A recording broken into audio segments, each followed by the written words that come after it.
नमस्कार दोस्तों। जैसा कि आप सभी को पता ही है, मैंने गरुड़ पुराण की प्लेलिस्ट बना रहा हूँ मैं। तो उसी के संदर्भ में आज का जो वीडियो होने वाला है वो गरुड़ पुराण के अध्याय 6 के बारे में होने वाला है। तो इससे पहले के 5 अध्याय अगर आपने नहीं सुने हैं तो उनके वीडियो आपको कमेंट बॉक्स में मिल जाएंगे और आपको डिस्क्रिप्शन बॉक्स में भी मिल जाएंगे। तो आप उनको एक बार जाकर अवश्य देख लें, सुन लें और फिर आप ये अध्याय नंबर 6 सुन सकते हैं। अगर आपने मेरे चैनल को सब्सक्राइब नहीं किया है तो अभी कर दें और साथ ही साथ बेल आइकन ऑन कर दें ताकि जब भी नया वीडियो अपलोड हो तो आप उसको तुरंत ही देख सकें। साथ ही साथ आप मुझे अगर सपोर्ट करना चाहें तो आप मेरे चैनल की मेंबरशिप भी ले सकते हैं। चलिए दोस्तों, आज का वीडियो शुरू करते हैं। अध्याय नंबर 6 में पक्षीराज गरुड़ श्री हरि भगवान से कहते हैं कि हे केशव, नरक से आया हुआ जीव माता के गर्भ में कैसे उत्पन्न होता है, वह कैसे गर्भवास आदि के दुखों को किस प्रकार भोगता है, वह सब भी आप मुझे बताइए। स्त्री और पुरुष के संयोग से वीर और रज के स्थिर हो जाने पर जैसे मनुष्य की उत्पत्ति होती है उसे मैं तुम्हें बताने वाला हूँ। ऋतुकाल में आरंभ के 3 दिनों तक इंद्र को लगी ब्रह्म हत्या का चतुर्थार्थ रजस्थला स्त्रियों में रहता है। उस ऋतुकाल के मध्य में किए गए गर्भदान के फलस्वरूप पाप आत्माओं देह की उत्पत्ति होती है।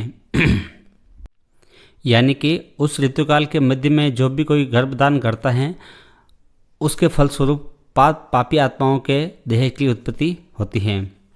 रजस्वला स्त्री प्रथम दिन चांडाली, दूसरे दिन ब्रह्मगातिनी और तीसरे दिन रजकी यानी धोबिन कहलाती हैं। तद अनुसार उनमें स्पर्श दोष रहता है। नरक से आए हुए प्राणियों के ही 3 माताएं होती हैं।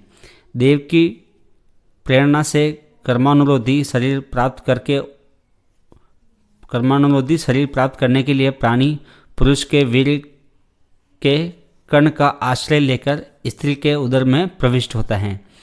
एक रात्रि में वह शुक्राणु कलल के रूप में, 5 रात्रि में बुधे के रूप में और 10 दिन में बेल के समान तथा उसके पश्चात मांसपेशियों से युक्त अंडाकार हो जाता है।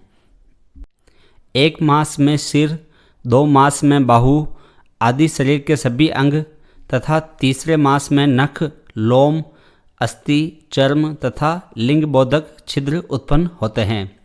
चौथे मास में रस, रक्त, मांस, मैदा, अस्थि, मज्जा और शुक्र ये 7 धातुएं तथा 5वें मास में भूख प्यास आदि पैदा होती हैं। 6ठे मास में जरायु में लिपटा हुआ वह जीव माता की दाहिनी कोख में घूमता है और माता के द्वारा खाए पिए अन्न आदि से बड़े हुए धातुओं वाला वह जंतु विष्टा मूत्र के दुर्गंध युक्त गड्ढे रूप में गर्भाशय में सोता है। वहाँ गर्भस्थ दूधित कर्मियों के द्वारा उसके सुकुमार अंग प्रतिक्षण बार बार काटे जाते हैं, जिससे अत्यधिक क्लेश होने के कारण वह जीव मूर्छित हो जाता है। माता के द्वारा खाए हुए कड़वे, तीखे, गरम, नमकीन, रूखे तथा खट्टे पदार्थ आदि के अति उत्तेजक स्पर्श से उसे समूचे अंग में वेदना उत्पन्न होती हैं और जरायु से यानी कि झिल्ली से लेपटा हुआ वह जीव आंतों द्वारा बाहर से ढका हुआ रहता है। उसकी पीठ और गर्दन कुंडलाकार रहती हैं। इस प्रकार अपने अंगों से चेष्टा करने में असमर्थ होकर वह जीव पिंजरे में स्थित पक्षी की भांति माता की कुक्षी में अपने सिर को दबाए हुए पड़ा रहता है। भगवान की कृपा से अपने सैकड़ों जन्मों के कर्मों का स्मरण करता हुआ वह गर्भस्थ जीव लंबी सांस लेता है। ऐसी स्थिति में भला उसे कौन सा सुख प्राप्त हो सकता है।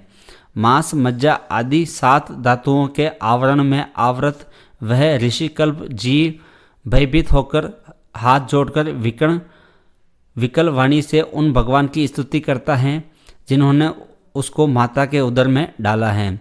7वें महीने के आरंभ से ही सभी जन्मों के कर्मों का ज्ञान हो जाने पर भी गर्भस्थ प्रसूति वायु के द्वारा चालित होकर वह विष्टा में उत्पन्न सहोदर उसी पेट में उत्पन्न अन्य कीड़े की भांति एक स्थान पर ठहर नहीं पाता है।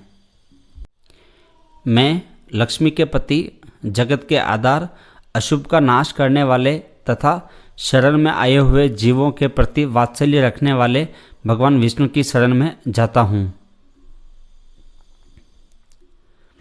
हे नाथ, आपकी माया से मोहित होकर मैं देह में अहमभाव तथा पुत्र और पत्नी आदि में ममत्व भाव के अभिमान से जन्म मरण के चक्कर में फंसा हूँ। मैंने अपने परिजनों के उद्देश्य से शुभ और अशुभ कर्म किए, किंतु अब मैं उन कर्मों के कारण अकेला जल रहा हूँ। उन कर्मों के फल भोगने वाले पुत्र कलत्रादि अलग हो गए। यदि इस गर्भ से निकलकर मैं बाहर आऊँ तो फिर आपके चरणों का स्मरण करूँगा और ऐसा उपाय करूँगा जिससे मुक्ति प्राप्त कर लूँ। ये सब विचार जो जीव होता है माता के गर्भ में वो भगवान से करता है। विष्टा और मूत्र के कुओं में गिरा हुआ तथा जठराग्नि से जलता हुआ एवं यहाँ से बाहर निकलने की इच्छा करता हुआ मैं कब बाहर निकल पाऊँगा। जिस दीन दयालु परमात्मा ने मुझे इस प्रकार का विशेष ज्ञान दिया है, मैं उनकी शरण ग्रहण करता हूँ, जिससे मुझे पुनः संसार के चक्कर में न आना पड़े, अथवा मैं माता के गर्भ से कभी भी बाहर जाने की इच्छा नहीं करता, क्योंकि बाहर जाने पर पाप कर्मों से पुनः मेरी दुर्गति हो जाएगी। इसलिए यहाँ बहुत दुख की स्थिति में भी रहकर खेद रहित होकर आपके चरणों का आश्रय लेकर संसार से अपना उद्धार कर लूँगा। इस प्रकार की बुद्धि वाले एवं स्तुति करते हुए 10 मास के ऋषिकल्प उस जीव को प्रसूति वायु प्रसव के लिए तुरंत नीचे की ओर ढकेलता है। प्रसूति मार्ग के द्वारा नीचे सिर करके सहसा गिराया गया वह आतुर जीव अत्यंत कठिनाइयों से बाहर निकलता है और उस समय वह श्वास भी नहीं ले पाता है तथा उसकी स्मृति भी नष्ट हो जाती है।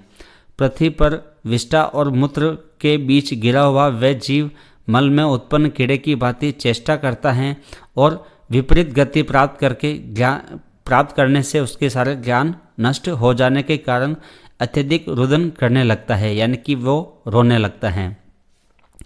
तो जो लोग ये सोचते हैं कि शास्त्रों में क्या बताया गया है, क्या उनमें बताई गई बातें सच है कि नहीं, तो आपको मैं बता दूं कि गरुड़ पुराण आज से कितने सालों पहले लिखी गई थी और आप इसमें देख पाते हैं कि कैसे एक प्रसव यानी कि एक बच्चे को माता के गर्भ में किस प्रकार की तकलीफ़ें होती है, कैसे उसका शरीर बनता है और किस प्रकार उसका प्रसव होता है, वो सारी बातें इस गरुड़ पुराण में कितनी डिटेल से बताई हुई हैं। तो जो लोग ये बोलते हैं कि लिखा हुआ ज्ञान सिर्फ अतिशयोक्ति है और वो सब गलत हैं, तो उनके लिए ये एक अच्छी सीख है। आगे बढ़ते हैं। गर्भ में, रुग्णावस्था में, शमशान भूमि में तथा पुराण के पारायण या श्रवण के समय जैसी बुद्धि होती है, वह यदि स्थिर हो जाए तो कौन व्यक्ति सांसारिक बंधन से मुक्त नहीं हो सकता। कर्म भोग के अनंतर जीव जब गर्भ से बाहर आता है तब उसी समय वैष्णवी माया उस पुरुष को मोहित कर देती है। उस समय माया के स्पर्श से वह जीव विवश होकर कुछ बोल नहीं पाता, प्रत्युत शेषवादी अवस्था में होने वाले दुखों को पराधीन की भांति भोगता रहता है। यानी कि जैसे ही कोई भी जीव माता के गर्भ से जन्म लेता है तो जन्म लेते ही उसको सारी स्मृति जो है उसकी नष्ट हो जाती है।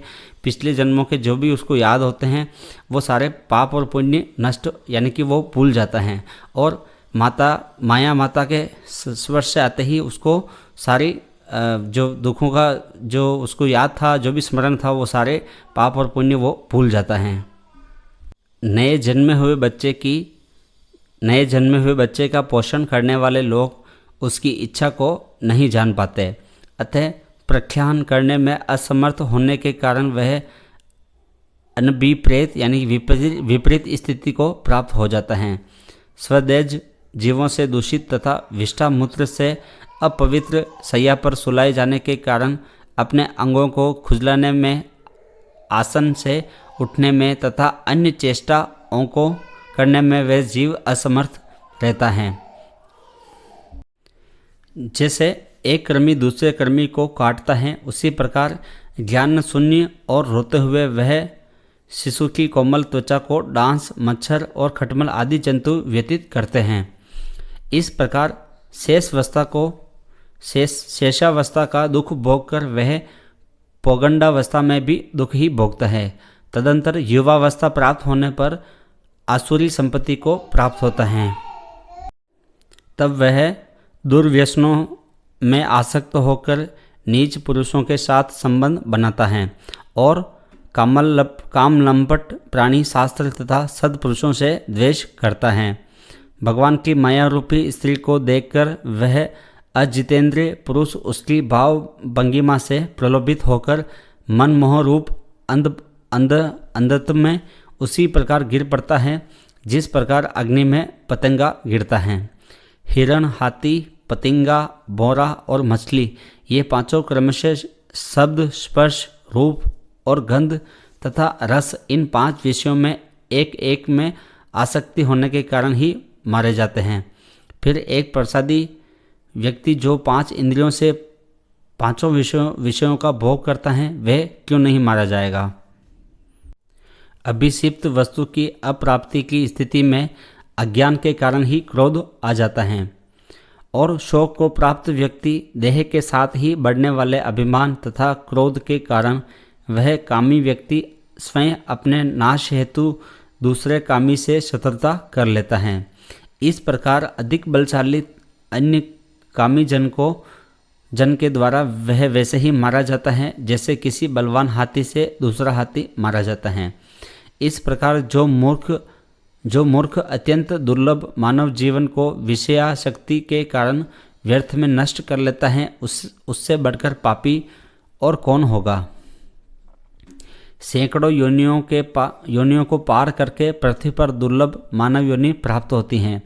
मानव शरीर प्राप्त होने पर भी द्विजत्व की प्राप्ति उससे भी अधिक दुर्लभ है। अति दुर्लभ द्विजत्व को प्राप्त कर जो व्यक्ति द्विजत्व की रक्षा के लिए अपेक्षित धर्म कर्मानुष्ठान नहीं करता, केवल इंद्रियों की तृप्ति में प्रयत्नशील रहता है, उसके हाथ में आया हुआ अमृत स्वरूप वह अवसर उसके प्रमाद से नष्ट हो जाता है। इसके बाद वृद्धावस्था को प्राप्त करके महान व्याधियों से व्याकुल होकर मृत्यु को प्राप्त करके वह पूर्ववत महान दुखपूर्ण नरक में जाता है। इस प्रकार जन्म मरण के हेतुभूत कर्म पाशों से बंधे हुए वे पापी मेरी माया से विमोहित होकर कभी भी वैराग्य को प्राप्त नहीं करते। हे ताक्ष, इस प्रकार मैंने तुम्हें अत्यंष्टि कर्म से हीन पापियों की नरक गति बताई। अब आगे और क्या सुनना चाहते हो। आज के अध्याय में हमने जाना कि पक्षीराज गरुड़ भगवान से पूछते हैं कि किस प्रकार पापी जीवों का जन्म होता है और किस प्रकार वो 9 माह तक माता के गर्भ में कष्ट को भोगता है और किस प्रकार भगवान का वो स्मरण करता है और फिर जैसे ही उसका जन्म हो जाता है तो किस प्रकार से वो बड़ा होता है और कैसे उसकी संगति और आदि सब चीज़ें बदलती हैं और किस प्रकार उसका अंत में वापस नष्ट हो जाता है।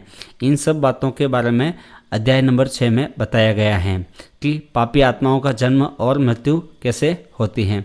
फिर वो उसी नरक में वापस चले जाते हैं और इसी चक्र में बार बार फंसे रहते हैं और उनका कभी भी वैराग्य नहीं हो पाता है।